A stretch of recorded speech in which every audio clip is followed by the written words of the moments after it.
Okay, so we are done with incomplete analyzation, right? Now, I hope you can do the homework. If not, let me know. Now, we also have CV this is also an important part in your homework, but we actually discussed already. A little bit difficult. It's going to spend you time, but I think it's not, the question is not about this different frequency, but this is something you need to know, right? Something that when I was in Synopsys, right, the customer can, a PhD student, a PhD graduate, right, work as a senior engineer in a large memory company. He will that I don't know if he or she, right, that engineer will send me a question saying, hey, S device, Stentora device has some problem. Why it does not give the correct CV? And if you learn this already, you will know that it's supposed to give that result. So what is the results that some people get confused easily? Now let's look at the CV curve. We discussed many times already. Right now we go back again, but this time we have a different content. If you remember, if this is an NMOS, we start with what region? Accumulation, depletion, or inversion?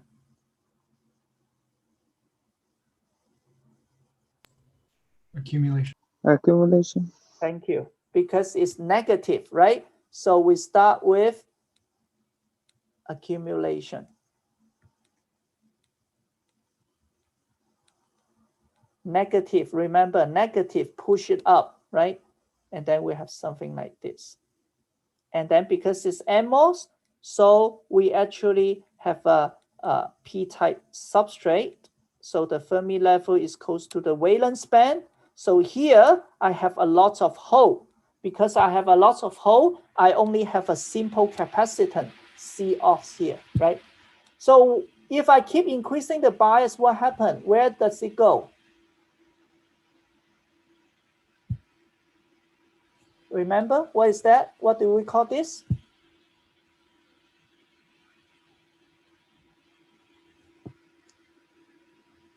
Depletion. Depletion. Now, because the bias going down, so I start pulling this down, right? I have something like this.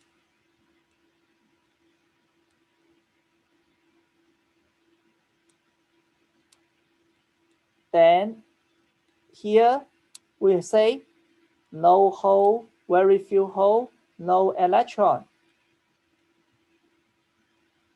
right? At a certain bias. And the depletion, can you tell me why the capacitance keeps going down?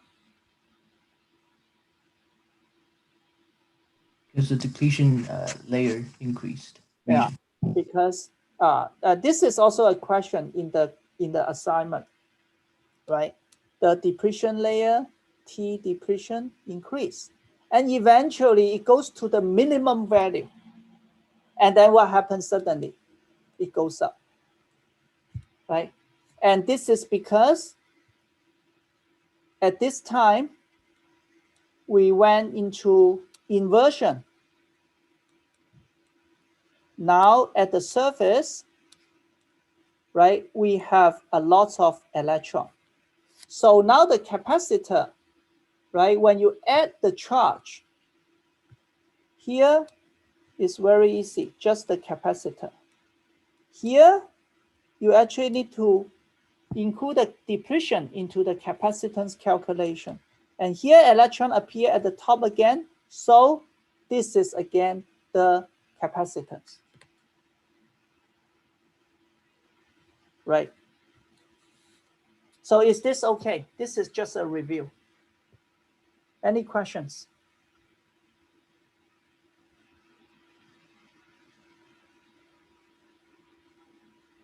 Now, what if I try to increase the frequency of the capacitance measurement? That is called measurement frequency of the capacitor, right? I start with 1 Hertz, I get this. 10 Hertz, I get this. Okay. Now, if I go to, let's say, 1 megahertz or even higher, do I still get this? Then it depends on 2 things. Depends on one thing, right? If you are a transistor, you have N plus, and P here. This is source, this is drain, this is gate, right? We apply a small signal here to do the measurement, right? This is to measure the capacitance. Try to measure the capacitance. Then I will still get this curve.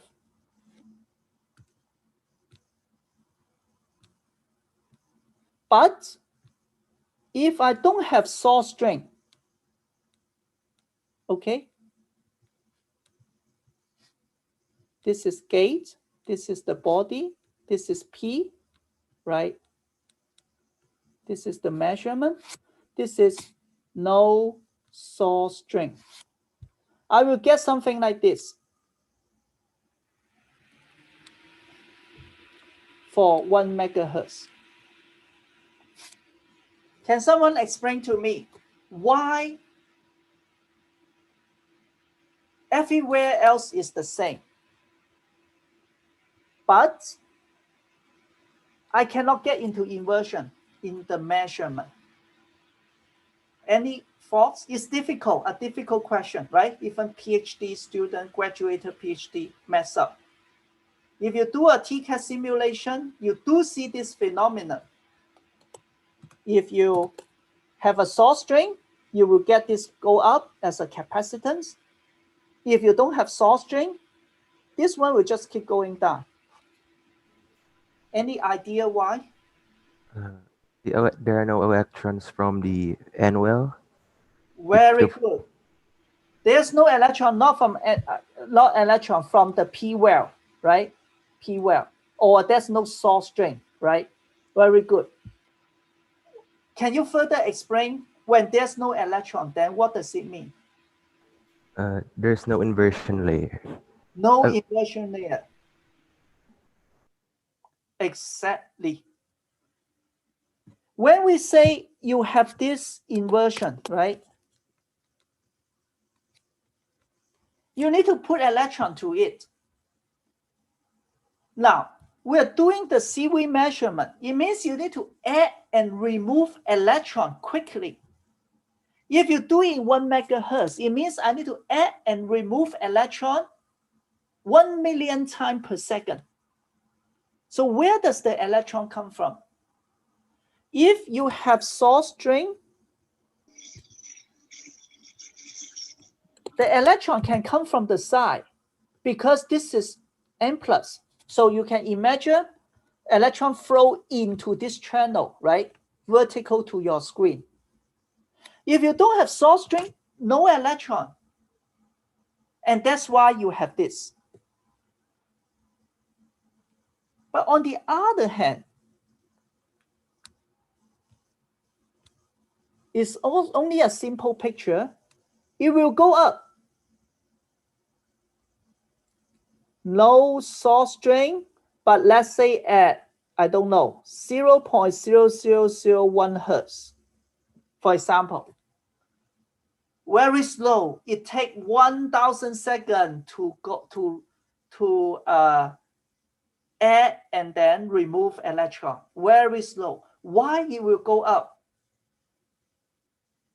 Can someone or the same student continue work on what you just said?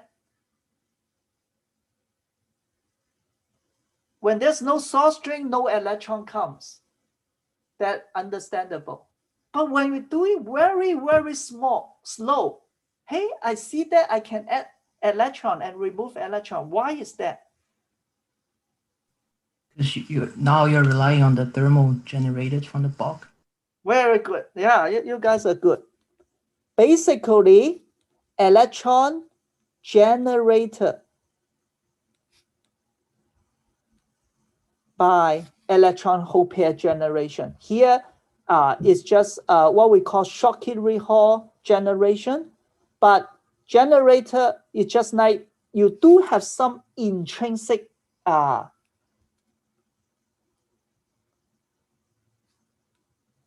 intrinsic carrier concentration, right? And that is why it doesn't work here because it takes time to generate. And that's why you don't see the electron. But if you allow it to take times, right? I wait for 1 hour for one cycle. Yeah, for 1 hour, silicon has a small band gap, relatively small band gap. It can generate enough electron to fill up this inversion layer. Okay, so this is one thing. Now, can you continue to see if how far you guys can go, right? This one does not go up, but not just not going up. You see that it keeps going down. Why it keeps going down?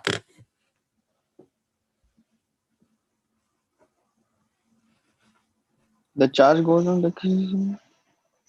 The charge goes to what? Decreasing, like. Yes, you're right. Then why the charge go to depletion will make the capacitance going down? Yes. Huh? Say again. Yes. I mean, like just no electrons are going from source, so the curve goes on decreasing. Is that it? I cannot hear clearly. Are you saying that it depletes more?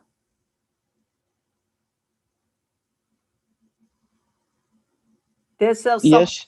Yes. yeah, some noise on, not that clear for your mic, but you're right, depleting more. You don't get electron, then you need to balance, right? Keep depleting.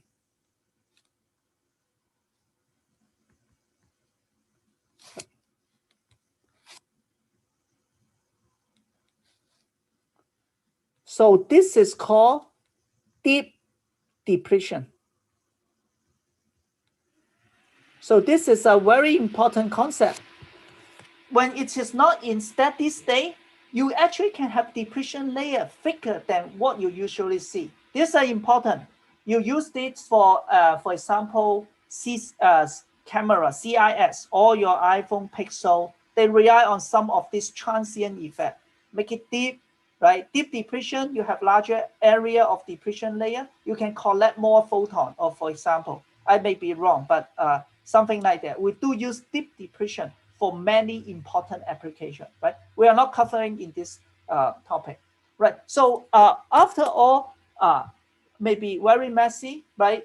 Many things, but the point is that I hope you understand. Don't take the inversion capacitance granted, take it for granted, right? It depends really if you have the supply of electron. And it's very good that you realize that you don't have electron. That's why your capacitance doesn't go up. It actually keep going down because you have deep depletion. So now your depletion width is wider, so your capacitance is smaller. It's okay. So the deep depletion only happens for the MOS capacitor, not with no source and drain, right? Yes, correct. Or you find a way that don't let you get the electron in some operation. You can throw it, you can throw the source drain. By the way, when I say it has source drain, you need to connect it. You cannot just throw it. If you throw it, it also cannot supply electron because this one will violate the charge neutrality. It doesn't want to send electron to you. Right. Okay.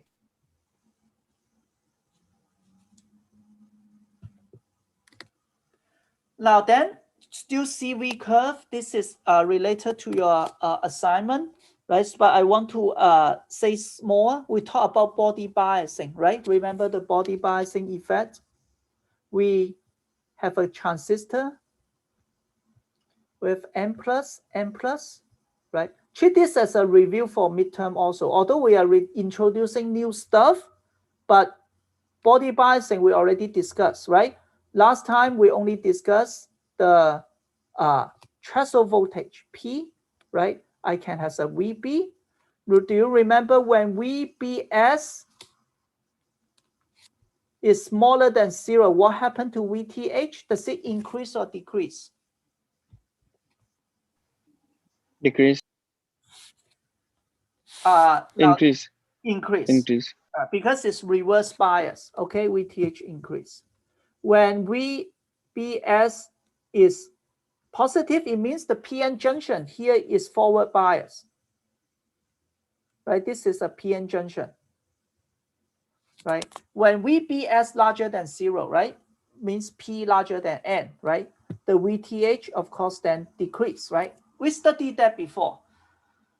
And no need to play with the, no need to memorize the equation, right? You will put in cheat sheet and then you here, from here, you see how to change it. You see that when VBS is negative, the whole term increase, so the VT increase. The most important is that you know about this. This is very important if you say you are not going to be a device engineer. Every one of you who are going to a circuit designer or system level designer, you are going to use this body bias to reduce the power consumption of the chip.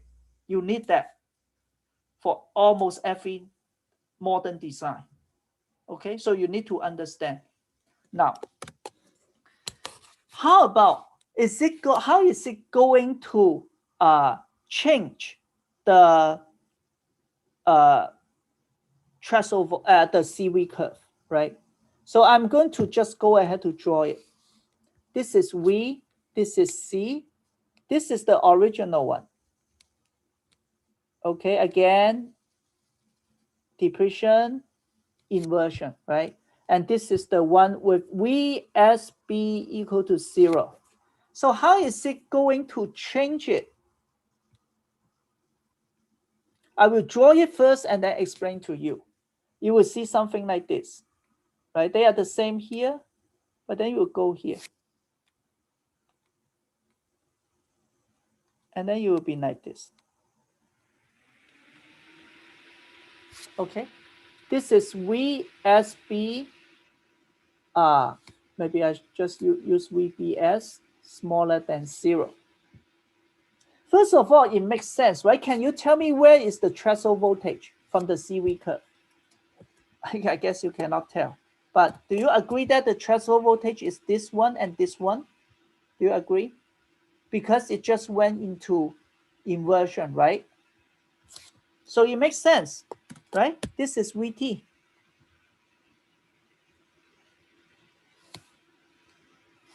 VTH0. VTH. Yeah, we have a higher threshold voltage. Makes sense, right? But what else do we see? We see two more features. It has a smaller C min. It has a smaller C min. The capacitance becomes smaller, which might be good, for some application. So why is that? You can imagine like this.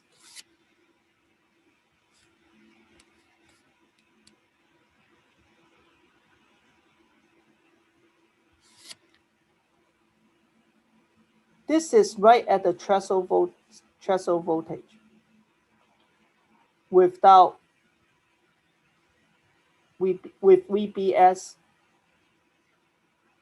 equal to 0. Okay, and this is the depletion width. Okay, now if I have a negative body bias, you can imagine because it's negative, you will try to put this one higher. And because of that, I also need to have a larger threshold voltage, right? Because this is,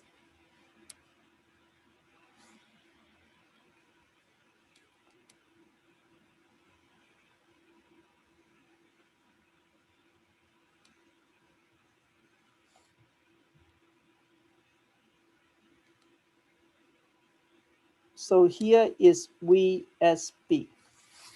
So because of this, you actually have a wider depletion layer.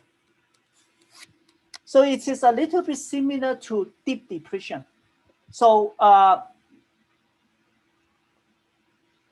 don't expect you to go to too much detail, but the point is that when you have this reverse bias, you are going to have a smaller C min. Okay, and why is that?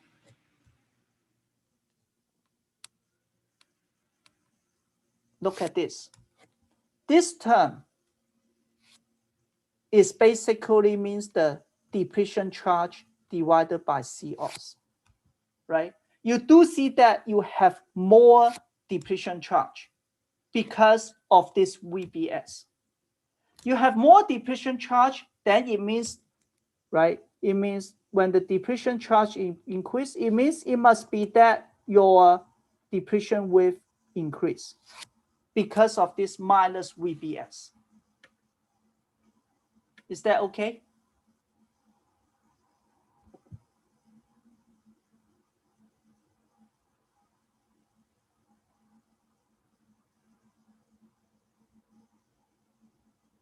Any questions? Yeah, the bad thing about online is I cannot see how you respond. If you have question, please let me know.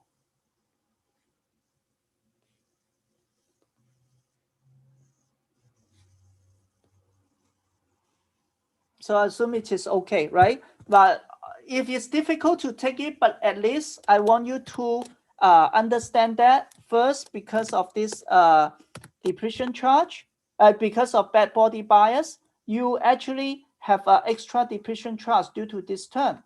So you have extra depletion charge, it just means that you need a deeper depletion width. And because of this, you have a larger VTH. We know that already. Last time we discussed this already. Okay. And also the C-mean will be lower. You're not just shifting this to the right. And based on this, you should be able to calculate what is the capacitance now, because it is lower because of this larger depletion charge. So you can calculate the width. Okay. Another thing is that you see it also shift to the left more, right? So why is that? This is related to the flat band voltage. Flat band voltage becomes smaller. So why is that? Because the flat band voltage, of course, equal to phi m minus phi s, right? But now because of the body bias, you actually have this VSB also. Yeah, because now we try to make the body bias. So you actually originally it was flat, but then you increase it, right? You make it higher by putting negative voltage. So my gates need to go higher also so that I keep it flat band. Remember the flat band was saying that I apply the gate and body bias such that the band is flat, right? Now you put the body bias more negative, then my gate need to go more negative, so it is still flat. So that's why your flat band also shift to the left. So these are related to your homework. I give you 1 minute, right? Think about if you have any questions. This is a little bit difficult, right? If you a PhD student, right, in those R1 university, this is the question they will ask you in your qualifying exam. This type of question to see if you really understand the device physics. But I don't require you to memorize. I just want you to go through and then have some feeling on this.